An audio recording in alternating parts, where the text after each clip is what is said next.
እንዴ አብርሃም ብዙ ሰው የለም ወዳጆቹ ብቻ ይመስለኛል። እንግዲህ ማታ ቪዲዮ ላይ እናያለን።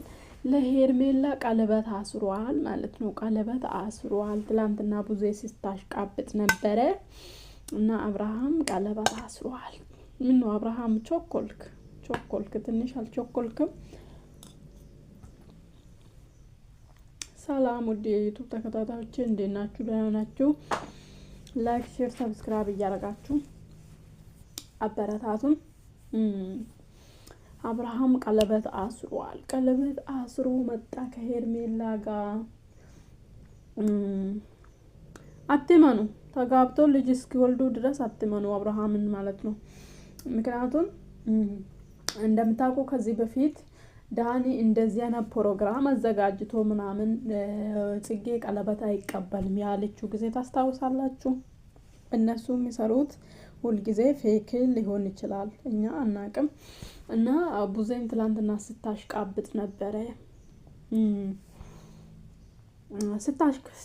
ሲቀጥል ደግሞ ፌክ ሰው እንደዚህ ነው። እና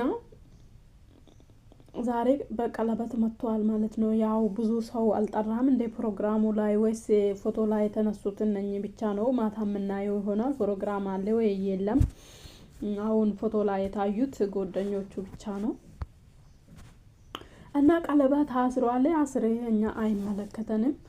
ያስር እንደውም እሷም ማለት ነው ተስፋ ቆርጣ፣ ሩታም እውነቴን ነው የምላችሁ ተስፋ ቆርጣ ከሱ ላይ የራሷን ህይወት ትኖራለች። ቀጥ ለጥ ብላ ትሰራለች።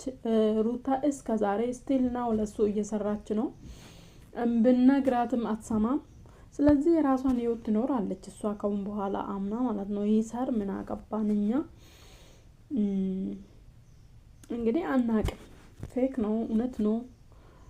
ወደፊት ተጋብቶ ልጅ ወልዶ ምናምን ባለፈው አገላለጹ ደስ አላለኝም እኔ። የአብርሃም አገላለጽ ማለት ነው ሁልጊዜ ሽፍፍን ነው የሱ አገላለጽ። የነገውን እግዚአብሔር ያውቃል። ግን የኛ ካመንበት ነው ፈጣሪ የሚረዳን ታውቃላችሁ። እምነታችን ላይ ነው ፈጣሪ የሚጨመረው። እምነታችን ላይ እኛ ይሆናል እንደዚህ ይሆናል ብለን ካመን ጥርጣሬ ካልኖረን ፈጣሪ ደግሞ ይጨመርበታል እና ያ ነገር ይሰምራል። በቃ ይሰምራል። ካልሆነ ደግሞ ፈጣሪ የማይሆን ነገር ከሆነ ያነሳል። የሚሆነን ነገር ከሆነ እኛ ምኞታችን ጥርጣሬ መሆን የለበትም። እና አብርሃም ሁልጊዜ ሲናገር ይጠረጥራል። ሁልጊዜ በቃ የሆነ ነገር እንደሚያስብ ነገር ይገባል። እኔ ይገባኛል የሆነ ነገር እንደሚያስብ። ባለፈው አልገላለጹ የወደፊት እግዚአብሔር ያውቃኛል ነው። ግን አሁን እንደፈለግኩ ሆኜ መኖር እፈልጋለሁ ነው እንጂ ወደፊት ተስፋዬ ላይ ደግሞ ፈጣሪ ይጨመርበትና ፈጣሪ ይጨመራል ብሎ አያስብም። ለምን እንደሆነ ያላቅም ሁልጊዜ ሲያገላለጹ። እና መልካም የትዳር ዘመን የአብርሃምና የሳራ ይሁንላችሁ እንበል።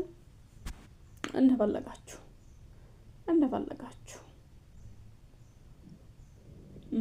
ስለዚህ ቀለበት አስሯል። ለሁሉም ነገር ደግሞ መቸኮል ጥሩ አይደለም። በቅርብ ጊዜ ነው እንትን የተቀበልኩ ራሱ በግድ አፈቅራሻለሁ ያልኩ ራሱ በቅርብ ጊዜ ነው። መቸካከል እኔ ጥሩ ነው ብዬ አላምንም። ከትላንትና ማንነት ራሱ አልተማርክም። የሰው ልጅ ደግሞ ከትላንትና ማንነቱና ከትላንትና ካልተማረ ሰው መቀያየር ቦታ መቀያየር ዶንት ፌር ለኔ ፌር አይደለም። በቃ ቦታ መቀያየር ከትላንትና ማንነታችሁ ካልተቀየራችሁ መጀመሪያ እናንተ መቀየር አለባችሁ። መጀመሪያ እናንተ የትላንትና ማንነታችሁ መተውና በቃ ትላንት ምን አጥፍቼ አለፍኩና ዛሬ ምን መስተካከል አለብኝ፣ ትላንትና እንዴት አለመደገም ይችላል ምናምን ብላችሁ ማሰብ አለባችሁ እንጂ ከትላንትና ማንነት ሳትወጡ ራሱ ሳትማሩ አልተማረም አብርሃም። ምንም አልተስተካከለም። የምሬን ነው ምላችሁ። ምንም ቦታ መቀየር ነው እንጂ እኔ ምንም ሪል ሆኖ አልታየኝም። አብርሃም ተቀይሯል ብዬ የምናገረው አንዳች ነገር የለም ማለት ነው። ስለዚህ ሰው ልጅ መጀመሪያ ከትላንትና ማንነቱ መማር አለበት፣ መመለስ አለበት። ራሱን በደንብ በቃ ወደ ሌላ ህይወት ለመሻገር ፍቅረኛ መያዝ ኦኬ ኖርማል ነው።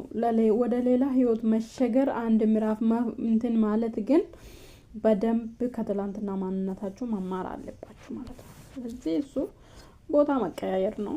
ነገ ተነገ ወዲያ የሚመጣ ነገር እናያለን እና ሰብስክራይብ አድርጉልኝ።